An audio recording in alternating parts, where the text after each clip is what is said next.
So welcome, Adrian, and thank you for joining us in this edition of Coach Interviews, which we are doing as Simply.Coach, where we talk to some of our coaches. And hopefully it gives us an opportunity to talk to our coaches about the potential of coaching and also some journey stories on the way. Yeah. So Adrian. Thank you, Ram. Thank you for the invitation, and it's lovely to talk to you again. Fantastic. So Adrian, tell us a little bit about yourself, your journey into coaching, what brought you in, what inspired and motivated you. Sure. So I've been in the technology industry for over 25 years, and I came to an end of that journey in January in 2021. Throughout my career, I've been almost, not quite every role, but a lot of roles in IT, from cabling to racking and stacking servers and storage and networking in data centers, right the way through to running teams. And my last role was a CTO role for a £50 million reseller and service provider. In that business, I predominantly focused on building a managed services provider. And as part of that, I had to create a team. And I had several really good managers that worked for me, and then the people that worked for them. And what I suppose really got me into coaching was my leadership style. It was one of, looking back now, one of being a leader coach. And I found a lot of empathy. I found a lot of nurture, a lot of growth. And when it came to me deciding what I wanted to do next in my career, I was told I would be good at coaching. I enjoyed helping people, and that's what I do. That's what when people say, "What do you do?" I say I help people. And the way that I do that is just by listening to them, asking them those kind of curious and calibrated questions to help them discover their true vision and their purpose, and then help them on their journey to get to where they want to get to. Beautiful, Adrian. You had mentioned this as your second career when we spoke about this earlier, right? So can you talk a little bit about that? Yeah, so I do think of this as coaching as my second career. I pivoted, if you like, away from the technology side of what I've done before into the people side now. And the process side. So I think everyone has a problem or an issue at some point with either people or process or technology. As I get older and grayer and the technology gets ever more complex, it's much harder to keep those, bits and bytes of information in my head. And I had the opportunity to think about what I wanted to do next. So I thought, why not be accountable to me, do what I like to do, that I feel I'm good at and that I enjoy. So I pivoted to coaching in my second career. Beautiful. Resonates a lot with me, Adrian. At one point in time, I was a marketing professional and I did my coach certification. And I had to choose between one. And the way I thought about it was coaching is all about the person in front of me versus, being a marketing professional, I had to be the expert and I had something to give itself. So it was inside out versus outside in kind of a phenomena. And I chose coaching. Excellent. Yeah, the choice of timing, Adrian, it was like bang in the middle of the pandemic, so to say. So could you talk a little bit about, what prompted that and how do you look at it right now if you were to stand here in November 2022 and look back? Yeah, great question. I knew that when I started my CTO role, I was going to be there for a limited period of time. I think as a leader of an organization, your job is twofold. Firstly, to get the job done that you're employed with. Secondly, to help grow the people. And by virtue of growing the people, which is where the coaching and leader coach side of it came in, you effectively make yourself redundant. And I think any leader should aspire to do that. Unfortunately for me, it happened a little bit sooner than I thought it was going to. I was 2.5 years into a 5-year program, but it's testament to the plan that we had and the way that the team was run that we were able to allow me to go 2.5 years in. Yes, it was unfortunate. It was part of the pandemic time. But again, I was in a position where I could have some time to think about what I wanted to do next, and thought long and hard about that, and decided to pursue working for me and helping others with the coaching that I enjoy. Look, there's a lot of times when making this kind of a career choice or a shift is not easy. People do their coach certification, but they dilly-dally around quitting their full-time job. And in this case, it happened sooner than you expected. So talk to us a little bit about how you felt taking those first steps. What was it like? Yeah, so it was pretty nerve-wracking. Someone close contact of mine equated it to jumping off a cliff and building the parachute on the way down. It does take a little bit of confidence in yourself and your own ability. It also takes a little bit of financial backing, so you've got to be able to support yourself for a little while. If you're going to try and build a coaching business alongside a full-time business or full-time job, I think that's pretty tough, because what's the catalyst to actually make you change and go for it? The catalyst for me was leaving the previous business and not having a job.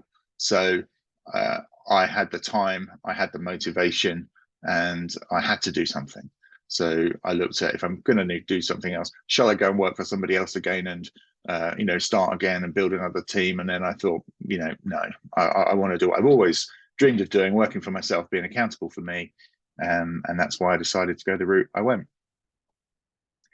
I will say as well, in my career, my first career in technology, I always tried to make sure that I progressed myself and my knowledge to the most advanced that it could be.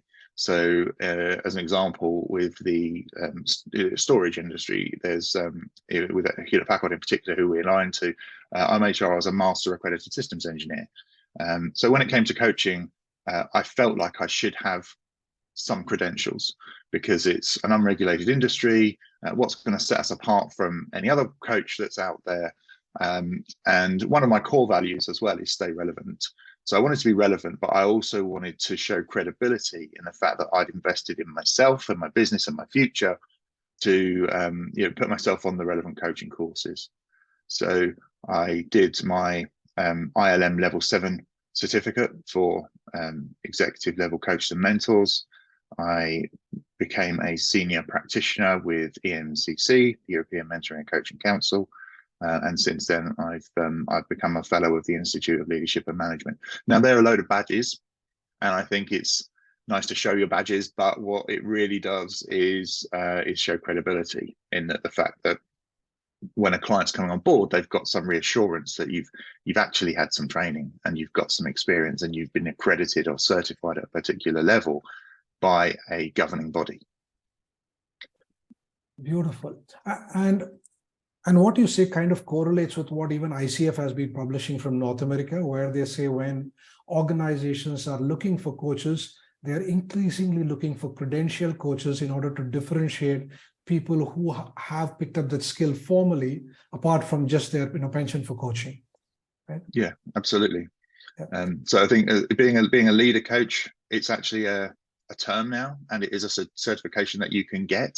So if you're a leader inside a business, you can certify yourself as a leader coach, which again can be a springboard into something else further down the line. If you end up in a similar situation to me and you're thinking about what you want to do next, or going to full-time coaching as an employee, it's another good thing to have. Fantastic. So talk to us about your first client. How was it to get your first paying client? It was a fantastic feeling, because I knew I could do it.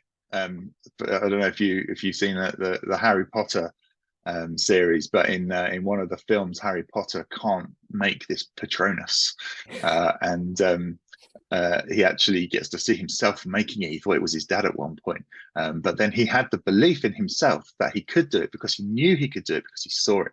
So that was a similar feeling to me, that once I'd got my first client, I knew I could do it, and from that point on, I had that confidence. And I think it takes away some of the neediness that you have when you're a new coach. You feel very needy, right? And I think that comes across when you're trying to effectively sell to the client. What I've found works is if you can switch that environment from a sales environment into a buying environment, by really making sure that the client understands that it's their decision to buy, not me trying to enforce a sale on them. That kind of is a different kind of mindset for the client, and it works really well in that environment. The way I do that is by trying just to start working with them straight away, talk to them about their vision and their purpose, and get them to answer some questions, just so that they can start to see what it would be like working with a coach. Beautiful. Love the way you articulated that, right? Rather than selling, somebody is buying. So beautiful, something for me to remember. Okay, so a lot of times coaches come from a variety of different backgrounds, right? They've come in from line management, they've come in from HR, and then they become coaches. Dr. Marshall Goldsmith actually appreciates people with a technology background because he says technology folks are inherently structured, and therefore they can bring that structure into a coaching engagement, and that accelerates the success. Right? What is your experience with this, Adrian? I think there is some structure that's required, but I think it needs to be flexible and not too rigid. I think all the learnings we would take away, and the wisdom would be that you should be client-led or coachee-led or talent-led, as I like to call my clients on the talent. It's their journey, okay? And if they don't want to go in a particular way, you shouldn't force them. And you also shouldn't push them or pull them. I think as a coach, you're walking alongside them, helping guide them, and sometimes they might take a side road, and you need to pull them back again or divert them back onto the main carriageway. And that's the role. It's a supporting role as a coach. But I do think framework is important, and there are lots of models and methodologies out there. You know, the one I typically sort of fall back to is the GROW model, because that's very simple, very easy to remember. And you can jump in at any point on that model. But sometimes, you know, I just need to listen to a client. They just want me to be a sounding board, to hear them, and actually, you know, actually be heard and listened to.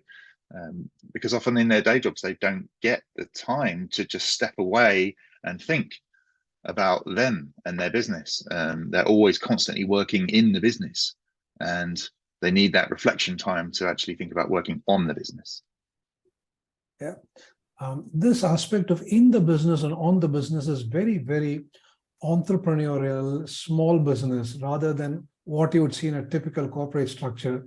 So does that kind of allude to the kind of audience that you work with? Typically, who are your coaching clients? Yeah, great question. So I've got clients from all across industry, from fabric manufacture to construction, through to tender writing, finance. There's lots, you know, health food pressing, lots, glass manufacturers. So I think everybody has a similar sort of problem. And there's certain ways to deal with those problems. But again, the point is that you don't tell them what to do. You don't answer their questions necessarily. As a coach, that's more mentoring. As a coach, I see you more question their questions to pull out the right answers from them. And I use a lot of how and what questions, rather than yes or no questions, or even why questions, because sometimes why questions can come across as a little bit confrontational and they get defensive. So if you can recalibrate a question to be more how or what, you tend to get better answers, is what I find. But to answer your question, I focus on those sort of well-funded startups or scale-up businesses, sort of small to medium enterprise, really, which is where my comfort zone is, because that's the experience I've had, sort of up to £100 million turnover businesses. I have worked for corporate in the past, but never really at that high level of corporate. So am I qualified to support and help those people at those executive levels? Well, yes, I've got the badges that say I am. Do I have the experience of working with those high-end corporate people? Not yet. Will I? Yes, I just need to push myself out of my comfort zone. Beautiful, lovely, love to hear that. You're talking a bit about coaching, and you also talked about mentoring in there. And I know you do both. Any personal preferences between coaching and mentoring for you, and why? Yeah, so I do some mentoring, as you said. I've worked with 4 business schools in the UK, and worked on several programs with those business schools. I think as a mentor, you're kind of handcuffed a little bit to the experience that you've had in your career and the thoughts that you have. And I think with coaching, it's much more powerful because you don't know what you don't know. And the way to approach, the way I approach it, is to go in with a clean slate, think about what is actually the the true purpose of the meeting. And the true purpose of the meeting is for the client or the talent to be able to discover stuff about themselves. And the only way they can do that is by being given the time and space to think and to come up with or discover those ideas and answers themselves. Yeah, so I think coaching is a lot more powerful, definitely. Lovely. I love the handcuff. Very powerful visualization just in terms of what it means to be a mentor. You carry it as a baggage with you, your experience. Beautiful. Biggest success story out there, something which you can proudly talk about in terms of either coaching or mentoring? Biggest success story. I have a couple. There was a client I was working for, co-founding co-directors, and they'd grown their business to a point, and they were stuck because they were still hands-on in the business, and they needed to reorganize their structure. They loved getting hands-on, but they realized that for them to be able to step back slightly, they needed to empower the other people to actually be responsible and accountable for certain things in their business. So we worked on a sort of a supercharged organizational chart for them. We call it an accountability chart. And what that does is show you which roles there are in the business, which single name fits in each one of those roles, and it gives everybody the empowerment and the clarity that they need to get on with their job. So they've implemented that accountability chart, and I gave them the tool, and then they used it, and we talked about it, and I asked them questions about what this meant and what that meant, and it helped them unlock all of their different thoughts in their mind until they've got the right structure for them, so that the business can carry on. They can do a bit of what they want to do when they want to do it, and they can also take a step back and ultimately put in a succession plan and then an exit plan. So that was the first one. The second one, a business owner who wasn't really getting on with his business partner, and he decided that he wanted to take full ownership of the business. So I coached him through how he might do that without being a mentor, because I've never done that.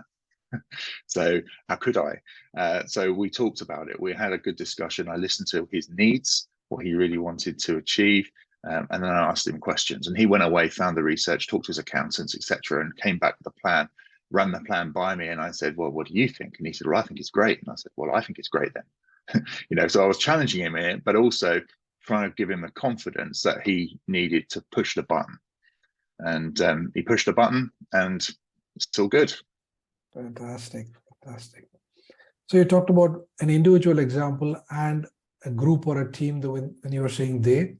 So what are your views on one-on-one coaching and group coaching? Is one better over the other? What are your thoughts? Better for who? I think I enjoy both. I find it can be slightly more intense one-to-one because someone else on a one-to-one basis, they don't just talk about their business, they bring their whole life into the conversation. So you end up talking about lots of different things, which is why the contracting and coaching is very important, because you have to set those boundaries when you start. So for example, I will float between coaching and mentoring if it requires it. Generally, I stick with coaching. I definitely won't go down the route of therapy and counseling because I'm not trained for that and I don't want to do that. So I'll set that boundary and I'll refer them to someone else. So you can go a bit deeper. In a team environment, whether it's 2 or 10 people in the team or the group, it depends on how vulnerable they allow themselves to be with the people in the room. And I find on balance, people don't allow themselves to be as vulnerable as they do when it's in a one-on-one setting. However, in a team environment, everybody needs to have a say, everybody needs to have a voice. And I give my 3 C's, which is communication. All right, we have to be communicating well, open, positive, constructive communication, which leads to clarity. So everybody knows what they're doing, when they should be doing it, how they should be doing it, and all the rest of the who, why, what, where's, and how's. And that leads to control. So if you've got good communication, then you can enable good clarity. Everybody knows what they're doing, and then everybody feels like they're in control. And as long as they're then checking in with each other regularly, weekly, as well as having a coach to facilitate some of their meetings, to be able to hold their whole team to account, is very powerful as well. And what is it really interesting in a proper team environment, particularly with leadership teams, which is where I tend to focus. There's always a leader of a leadership team, and by me coming in and facilitating, sort of running that meeting for the team, it gives the leader a chance to not run the meeting and to step back and sit and watch his team perform, his or her team perform. And that's really powerful because they don't often get the chance to see the dynamic of their team members because they're always talking, which again is another thing. You know, the leader shouldn't always be talking, in my view, you know, because if they've got a dominating voice, they're not going to get the true potential out of the team. So I think, to answer your question, there is benefits to both. I enjoy both. They are different. They're both very powerful, and I think both are required. Even a leadership team with a leader, you might coach the team and then have a separate one-on-one with the leader. Yes. Yeah. And that's the kind of model that is probably emerging in there. You would work with them in the group, but still allow them to do the individual sessions, which allow them to go deeper, be more vulnerable, but then bring them back to harness the power of the group. So it seems to be emerging there as well. Yeah, absolutely. All right, this one is tailor-made for you, Adrian. AI in coaching. We wrote a blog about it last week, the business of coaching. We talked about it. When you've been there, you've played around with technology. Where do you think it's going? I think coaching is a contact sport. Okay.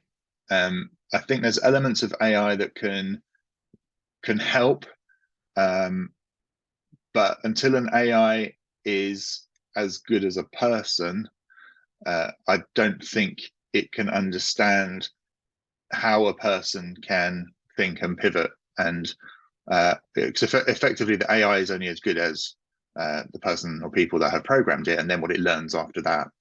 So, is it just machine learning, or is it artificial intelligence? I think artificial intelligence is machine learning with a conscience, maybe, and we're not there yet. We don't have that. So it's really about machine learning. And I think from a client perspective, they'd rather talk to a person than a machine. But maybe things will change. Maybe. So we kind of, I was going there speculating, saying, okay, perhaps there's a coaching conversation and we have an AI sitting here along with us and listening in and chiming in along with the coach and asking questions as well. Right? So it's like tag team with the coach. Another could be AI, which can do role play with the client or the coachee. So you say you want to talk about being respectful or delegation, and the AI could take that and model a scenario. And that's one way where you can do practice without getting threatened in a safe space. So there are possibly a bunch of use cases out there where AI could come in, and it could be very interesting. Yeah, I think coming up with those use cases and thinking about the next question while the conversation is going, because that might be where it could help accelerate a conversation, especially if you're short on time. One thing that I think one trap that coaches can fall into sometimes is not listening well enough and always thinking about what's the next question I'm going to ask the client. And if the problem is, if you're thinking about what's the next question, you're not really listening to what they're saying. Yeah. So you're going to miss something, and you might not go as deep or catch the thing that might be the hook that lets them discover what they really need to. So I'm a big fan of really trying to listen hard, and not think about the next question until the last question's fully answered. And if that means that you have to sit and pause and there's silence for 5 or 10 seconds, that's fine, because you know that you're thinking about that question, and the coachee isn't thinking, being bombarded with these questions all the time, and they might start to think, well, why is this pause happening? And then they would be, well, okay, well, they're clearly thinking about what my situation is. And again, if I ask a client a question and there's a 10-second pause, that's brilliant, because it shows that they're really thinking about what it is that the question was, and then from those thoughts comes a solution sometimes. Yeah. Now, Adrian, imagine this scenario, right? You ask the client a question and they pause for 10 seconds, and then the AI engine is reading their facial expressions out there, and it gives at the bottom of your screen what emotion might be going on, right? For you as a coach to say, this might be happening within. I don't know. I don't know if that'll be. It sounds like an interesting thing, and the more information we have as a coach, the better. I just think there's a danger that might be a distraction, and that you might not be fully engaged with the client, and they could tell that. And what happens if you're face to face with them and not in front of the screen? Yeah. So Adrian, we should definitely do one more session of AI in coaching, but for now, I'm just looking at the clock here. I've got a couple of more questions. Sure. One is, what does 2023 look like for you? What's coming your way? So I'm focusing on the team environments. I definitely think there's a lot of leadership teams that need to be supported. I nearly said need help. I don't think that's always the case. They need to be supported, and I think with the financial situation, the economic climate, and everything else as well, I think the danger is that as coaches we go and look at the businesses that aren't doing very well. Okay, who are the ones that are trying to manage cost, and that would be a tough gig for a coach to try and get into a client that's trying to manage cost, because it's an investment they need to make. We shouldn't forget that the people performing at the high end of their activities also need coaching. Look at the top athletes. We've got the World Cup going on at the moment. Every single one of them is going to have a coach, and the same is true with business. The high flying businesses still need support and coaching. We're all human at the end of the day, and if we can support those people, then they're just going to keep accelerating, and that's the point. So for me, helping the people that need the help, but also that want the help. So I'm also almost like the opposite of Nanny McPhee.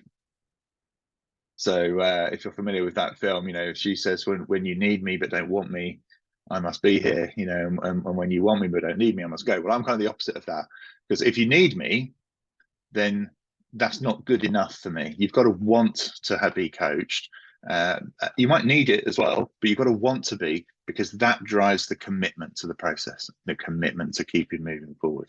So it's almost like the opposite of that. So focus on teams 2023, support people as much as I can, I'm reading a couple of books at the moment on negotiation, which are really quite powerful. So yeah, I might put a little arm of negotiation coaching in there as well, if I can get to the point where I can talk about that with some credibility. Lovely. Beautiful. Final question is for our coaches who are looking to certify, or newly certified coaches. What is the one single insight or tip which you can give to them, which you think would be useful for them in their journey? The one thing. I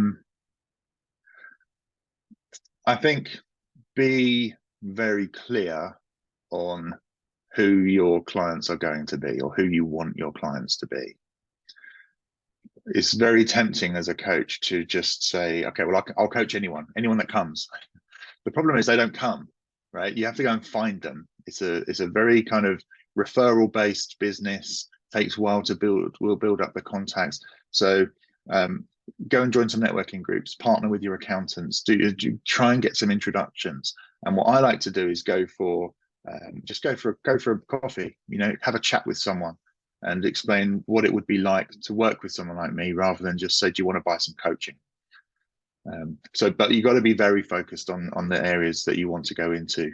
Now, I talked at the beginning about me being spread fairly wide across various different industries. That's true, but I'm focusing on the leadership teams or the leaders of those business. So leadership coaching is where I focus. Adrian, thank you so much. I feel like there is so much more to talk about, but I'm also mindful of the fact that our audiences typically have only that much that they can take in one shot, right? And so we are going to do probably bite-sized chunks, but I definitely would love to come back and talk to you about, technology, AI in coaching. Probably that's another edition somewhere. But for now, thank you so much for your time. Well, thank you. A pleasure to talk to you. And yeah, thanks for the opportunity. Appreciate it. Thank you, Ram. Wonderful.